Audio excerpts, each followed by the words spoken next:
trabalhador brasileiro possui hoje seu quadro de desenvolvimento.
Existem razões de ordem econômica, razões de ordem política que estão entrelaçadas e explicam o movimento militar de 1964.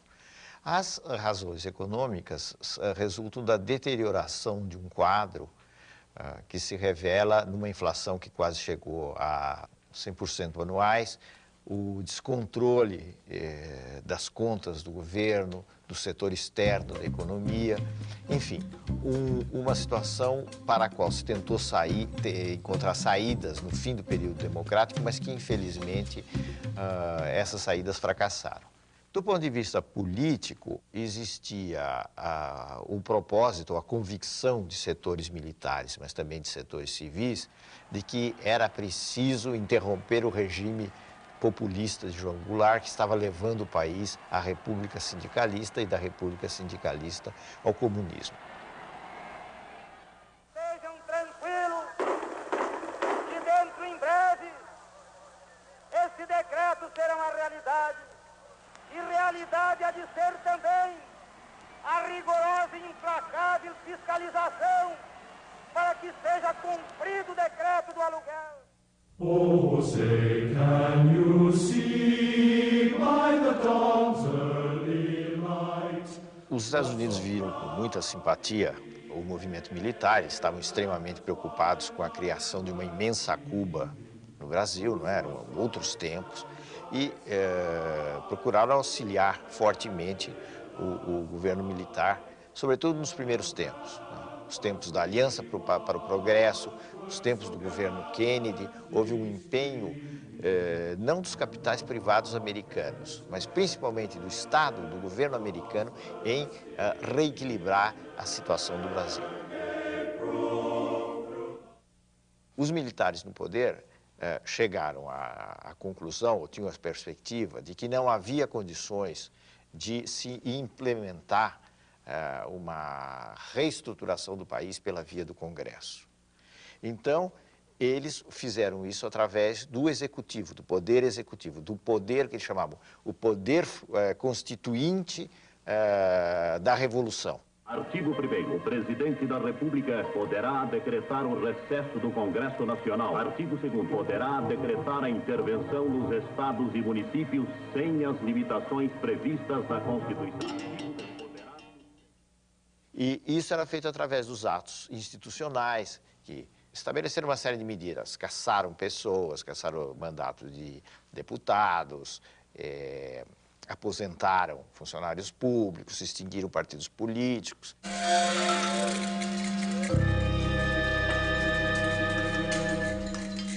Esses atos nasciam da autoridade do general-presidente Castelo Branco.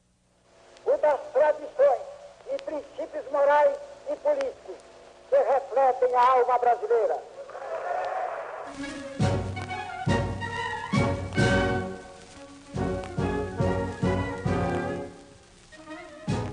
Para se entender o governo Castelo Branco, é preciso compreender que os militares não eram um bloco homogêneo. Eles estavam juntos naquela perspectiva de derrubar o governo João Goulart, que eles consideravam um governo que estava levando o país para o caos. Mas a partir daí eles se dividiam. Existia o grupo mais intelectualizado, que era chamado o grupo da Sorbonne, com uma alusão à Universidade Francesa, que pretendia, na realidade, fazer uma espécie de purificação no país. Isto é, a ideia era eliminar a corrupção, eliminar os populistas, os comunistas, e, feita essa limpeza, se esperava, num horizonte relativamente próximo, a reinstauração de um regime democrático baseado na ordem. Essa era a linha da turma chamada da Sorbonne. Oposta a ela estava a chamada linha dura, que acreditava que estávamos diante de uma ameaça muito grande, o país vivia uma ameaça muito grande comunista, que a democracia era incompatível com os tempos que nós estávamos vivendo. Então, eles defendiam total dureza com as forças de oposição, total dureza não só com os inimigos, mas também com relação aos adversários do regime, os simples adversários do regime, e sustentavam que para mudar o Brasil era necessário prolongar por um longo período uma ditadura. Nessa divisão de forças, Castelo Branco se situava entre o que nós poderíamos chamar homens da Sorbonne, os democratas conservadores.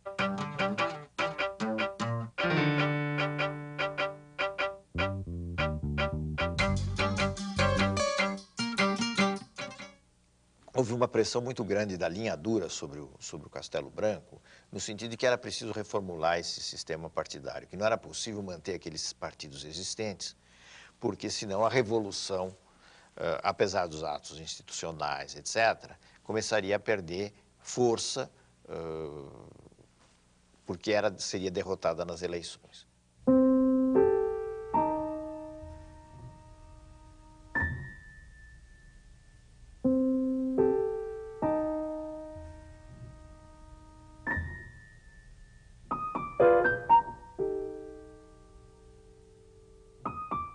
E daí surgiu o AI-2, o ato institucional número 2, que extinguiu os partidos políticos, e uma legislação a partir do AI-2 que limitou, dificultou, melhor dizendo, as possibilidades de formação dos partidos políticos. Isso resultou no chamado bipartidarismo, quer dizer, a existência de dois partidos, a Arena de um lado, que era o partido do governo, e o MDB, que era o partido da oposição consentida.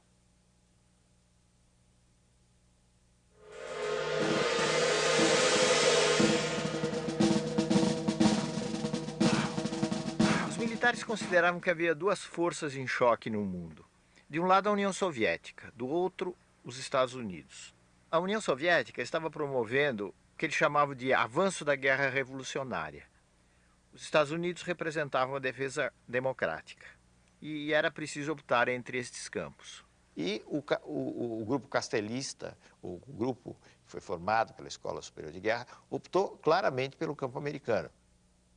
Então, os castelistas eram muito pró-Estados Unidos no plano da política externa e, ao mesmo tempo, eram, digamos, mais democráticos do que os partidários da linha dura. Os partidários da linha dura combinavam mais nacionalismo com repressão, com violência. Podemos dizer que, no espírito da Constituição de 67, estava a doutrina da segurança nacional, que era uma doutrina formulada no período da Guerra Fria. A outra coisa que também era novo na Constituição de 67 foi a consagração, que já vinha dos atos institucionais, das eleições indiretas em todos os níveis, não é? Para presidente da República, para governador dos estados. O general Castelo Branco, cujo mandato foi até prorrogado contra a vontade dele, ele não queria que houvesse essa prorrogação, não conseguiu fazer um sucessor. O que significa que o grupo castelista não conseguiu fazer o sucessor. Tanto assim que a linha dura conseguiu impor o general Arthur da Costa e Silva. Prometo manter, defender e cumprir a Constituição, observar as leis promover o bem geral e sustentar a união, a integridade e a independência do Brasil.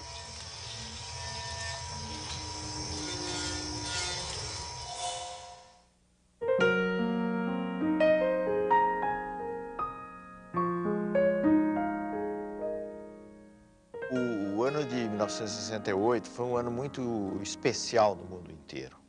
Foi um ano em que houve um grande movimento na França, um grande movimento popular na França, pela mudança não só das instituições, pela mudança dos costumes políticos. Se falava da imaginação no poder, era uma frase do movimento 68. Então, 68 foi um ano que, se não mudou o mundo, pelo menos sacudiu o mundo em todos os planos, né? No plano da economia, mas eu diria que principalmente no plano da cultura.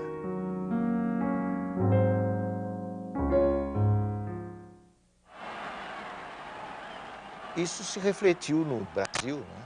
A gente deve lembrar a explosão do tropicalismo, uma explosão que pode ser resumida numa frase do Caetano e de uma música do Caetano Veloso: é proibido proibir.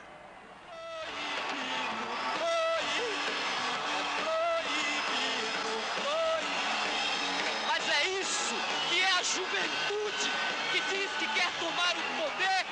Vocês têm coragem de aplaudir este ano uma música, um tipo de música que vocês não teriam coragem de aplaudir no ano passado?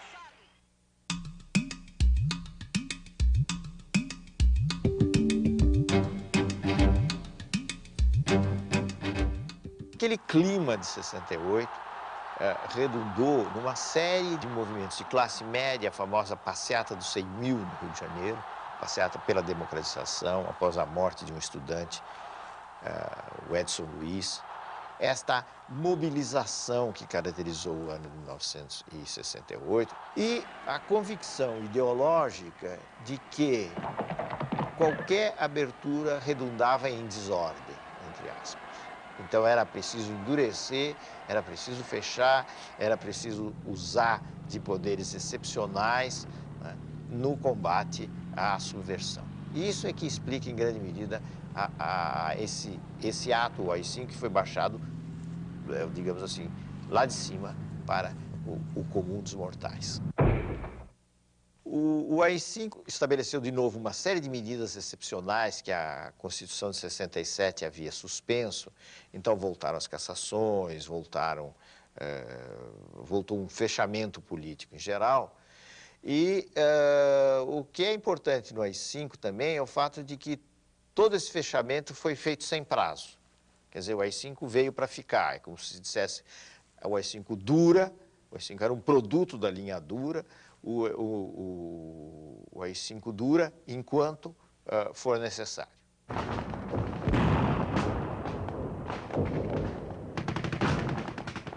A partir de 1968, começaram a surgir ações de luta armada.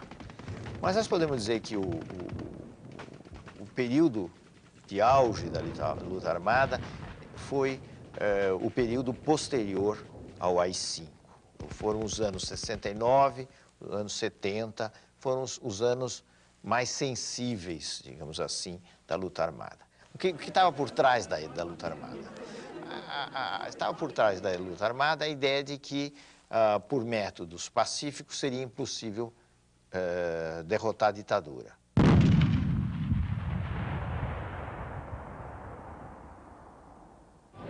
As organizações de luta armada foram várias. Uma delas foi a Aliança Libertadora Nacional, que teve como figura principal o Carlos Marighella, que acabou sendo morto pela repressão. Depois houve outros grupos, o MR8, a Vanguarda Popular Revolucionária, a VPR, do capitão Lamarca, que rompeu com o exército num episódio na época famoso. Essas foram as organizações principais da luta armada.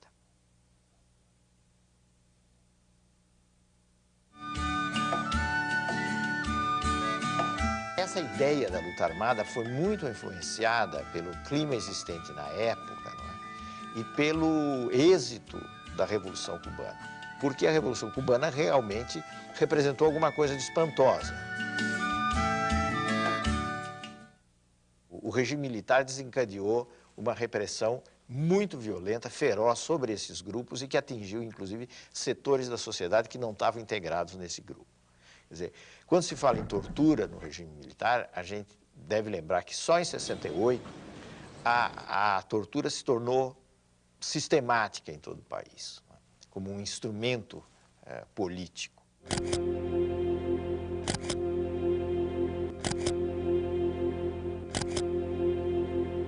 Foi aí, então, que começaram a surgir mesmo em maior número as pessoas violentadas, sacrificadas, mortas na tortura, e foi aí que o regime militar apresentou a sua face mais obscura. É uma questão de justiça resgatar a verdadeira história de uma centena de pessoas, na sua maioria jovens, com sonhos de democracia e justiça social, que enfrentaram a violência da ditadura militar, denunciando-a, desmascarando-a, e que por esta ousadia pagaram um lato preço, a vida. Este processo não é só importante pelo resgate histórico, mas, sobretudo, na formação da consciência das novas gerações, de que tortura é crime e que esta prática criminosa e covarde tem que ser condenada e abolida do nosso país.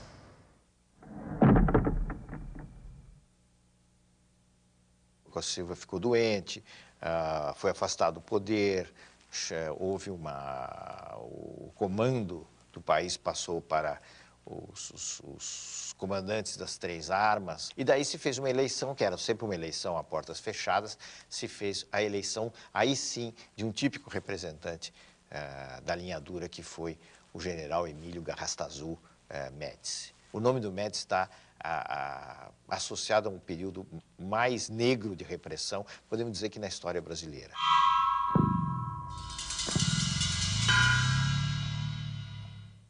Morto é aquele que tem certidão de óbito e um túmulo.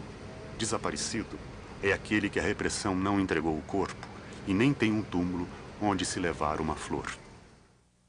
Eduardo Collier Filho, pernambucano, estudante de Direito, desaparecido. Gildo Macedo Lacerda, mineiro, estudante de Economia, desaparecido. Helenira Rezende de Souza Nazaré, paulista, estudante de Filosofia, desaparecida. Honestino Monteiro Guimarães, goiano, estudante de Geologia, desaparecido. Jorge Leal Gonçalves Pereira, baiano, engenheiro eletrônico da Petrobras, desaparecido.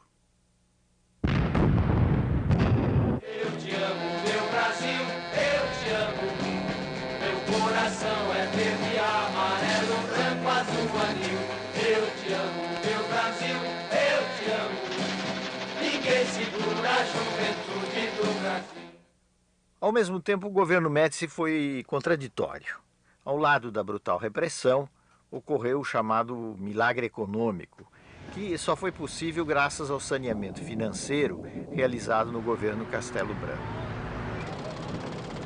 A economia brasileira cresceu a taxas extraordinárias, mas, ao mesmo tempo, começou a acentuar-se o processo de dependência do financiamento externo. Atenção, desceu Jair, bateu a Paquete, rolou para Pelé, atenção, virou para Carlos Alberto, livre a bomba para o goleiro!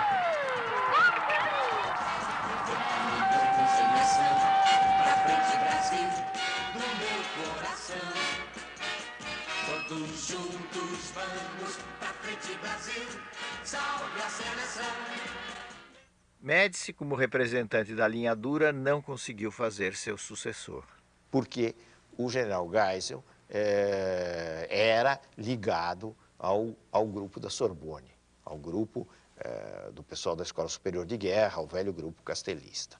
Presidente Emílio Garrastazu Médici, ao receber das mãos dignas de Vossa Excelência esta simbólica faixa presidencial, sinto-me duplamente honrado Do ponto de vista político, o que significou o governo Geisel foi o propósito de, com muitas ressalvas, com muitas restrições, promover uma abertura política no país. A abertura política que foi definida por ele mesmo como lenta, gradual e segura. O Brasil amanhece sem o AI-5, o ato institucional que amordaçou e oprimiu o país durante 10 anos. Antes de deixar o poder, o general Geisel abranda a Lei de Segurança Nacional, revoga os atos de banimento político e manda uma mensagem sobre a abertura política ao Congresso. Ela foi lenta, foi gradual, não foi provavelmente segura, porque ele teve que enfrentar os adversários da linha dura que praticaram uma série de atos violentos e que queriam impedir a abertura. E o próprio Geisel teve atos repressivos também que, de certa forma, era uma espécie de justificativa perante a linha dura. Vocês deixem isso comigo, é como se ele dissesse que eu vou devagar. E quando for preciso bater, eu sei bater. O que vocês querem aqui? Vai embora aqui! Vai embora aqui! Ato público está proibido. Não admitimos passeata nem comício. Está todo mundo preso. Quando nós falamos na abertura, é importante ressaltar um outro fator, que é o papel da igreja. E eu estou falando essencialmente da Igreja Católica. A Igreja se transformou muito no mundo e especificamente no Brasil, em que surgiram figuras fortes de oposição ao regime. Dom Helder Câmara, arcebispo, o cardeal, melhor dizendo, de Recife, Dom Paulo Evaristo Artes, em São Paulo, né, foram figuras destacadas de oposição ao regime militar. Parece muito importante pensar na justiça. Olhe, pessoal que trabalha muito, ganha muito pouco. E não podemos continuar nessa situação. Eu creio que todo o povo agora está consciente que os brasileiros podem viver com mais dignidade se ganharem melhor e também se tiverem condições de sempre participarem mais.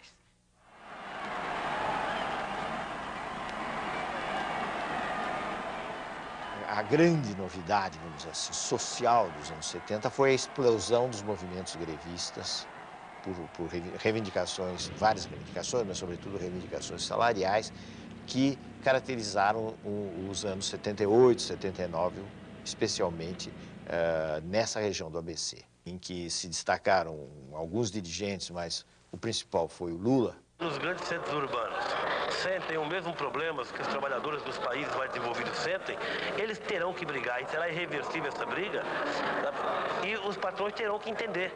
O último presidente militar foi o general Figueiredo, João Batista Figueiredo. Essa sucessão do Geisel para o Figueiredo representou uma exceção, praticamente, na mudança, na substituição de nomes, porque o Geisel conseguiu fazer o seu sucessor.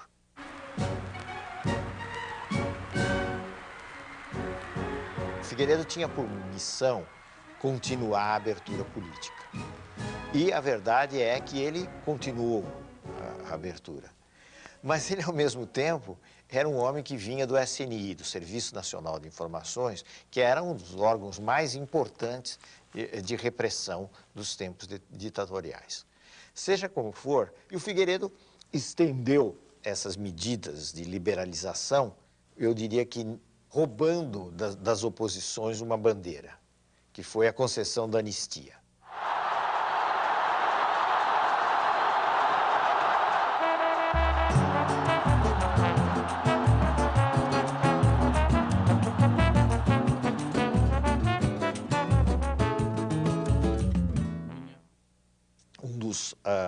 Aspectos importantes do governo Figueiredo foi o fim do bipartidarismo.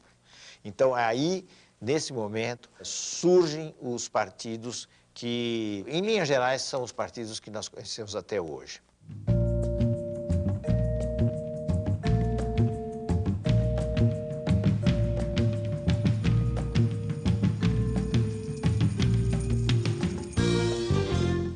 Um dos movimentos sociais, sociopolíticos, vamos dizer assim, mais importantes dos anos 80, durante o processo da abertura, foi o movimento do ano de 1984, que ficou conhecido como o movimento das diretas já. Ou seja, era um movimento por eleições diretas para a presidência da República, que as eleições não fossem feitas através do Congresso Nacional, mas sim através de o voto direto, como nós temos hoje. O movimento foi um movimento extremamente interessante, extremamente importante como mobilização e que resultou numa grande decepção, porque no Congresso a eleição direta passou, vamos dizer assim, mas não teve os votos suficientes, porque ele precisava do que se chama um quórum especial de votos, né, para ser aprovada. Então, a derrota das diretas representou, para muita gente, uma frustração muito grande. As manifestações pelas diretas começam a se confundir com comícios de apoio à eleição indireta de Tancredo Neves pelo Colégio Eleitoral. A eleição de Tancredo Neves pelo Colégio Eleitoral simboliza o fim do regime autoritário e desperta grandes esperanças no povo brasileiro. Sua doença, seguida de uma morte inesperada, comoveu todo o país. Tancredo não chegou a tomar posse e, dessa forma, o vice-presidente José Sarney assumiu o poder. Era o início dos tempos democráticos.